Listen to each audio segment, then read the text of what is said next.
Welcome to this week's episode of Orangeline. I'm your host, Brad Barnes.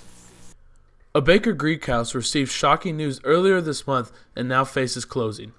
All members of this sorority have been instructed not to participate in any interview.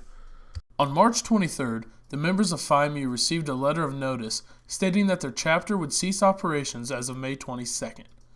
This decision was based off of multiple years of low membership at the Zeta Alpha chapter. The 14 ladies made an announcement to the entire Greek community on March 28th and have already made plans to appeal the suspension. Despite the recent numbers, the girls at Phi Mu have shown life, love, and a will to fight throughout the suspension process. Not only has the chapter's actives and alumni pitched in to help in all ways, but the Baker Greek community has shown strong support for the ladies as well. That has been a wonderful surprise for me to see the Greek community. They're coming to the door. We hear the doorbell ring frequently, and they have flowers and gifts. The Zeta Alpha chapter began its history at Baker in 1916 and continued its tradition of love, honor, and truth to this day. Many actives hear of a thriving past that included exceptional numbers, magnificent achievement, and distinguished pride. Luckily, they have role models such as Baker faculty Cheryl McCrary and Martha Harris to share the traditions of the Phi Mu sisterhood. Phi Mu was just the best part of my Baker experience. It was just great times, fun, and my group was kind of even a little competitive. We wanted to, win contests, win Greek Week. Although times are tough for all of the Zeta Alpha members, the memories and everlasting friendships will be cherished for the rest of their lives. It's been a circle of friends that I have been able to draw support from since I was 18 years old. They know more about me than probably anybody else does. If the appeal process is denied, the Zeta Alpha chapter will not return to Baker in the fall of 2011 and is still unsure if a return will happen at all. We're very proud of these girls, and we know they're fighters and they don't want to give up. But they need to know it's not about giving up. Phi Mu is forever, and it will be forever for them, despite what happens. The process has been an eye-opener for many ladies at the chapter.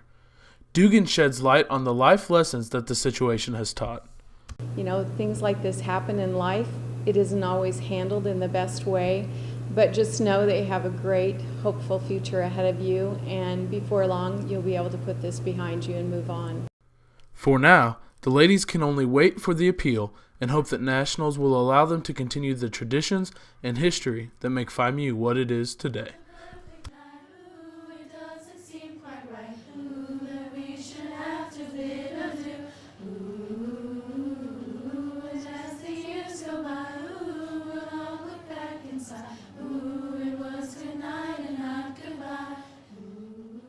Orangeline will keep you posted about the results of the Phi Mu appeal process. After 26 years at Baker, Mary Skaggs is retiring.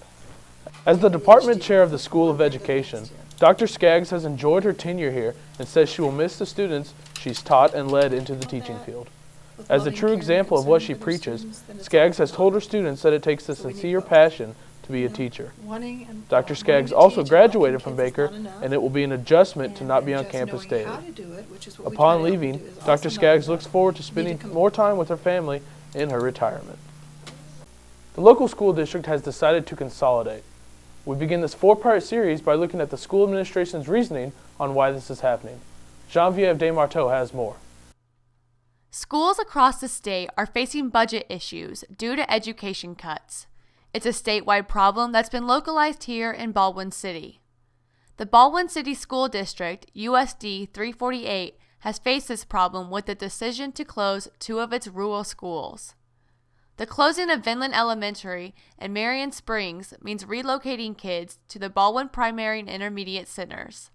Though closing the schools is not the ideal decision, Board of Education President Alison Bauer says that it's what was needed to be done in order to meet the demands of next year's budget. Those schools were wonderful and operating in a terrific fashion.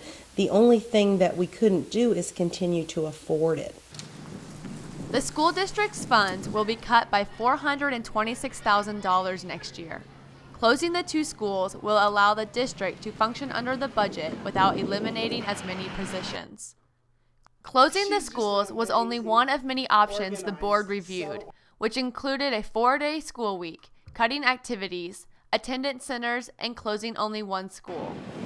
The cost of the schools have been an issue looming over the district before Paul Dorathy became superintendent, but he tried to preserve what they offered the community.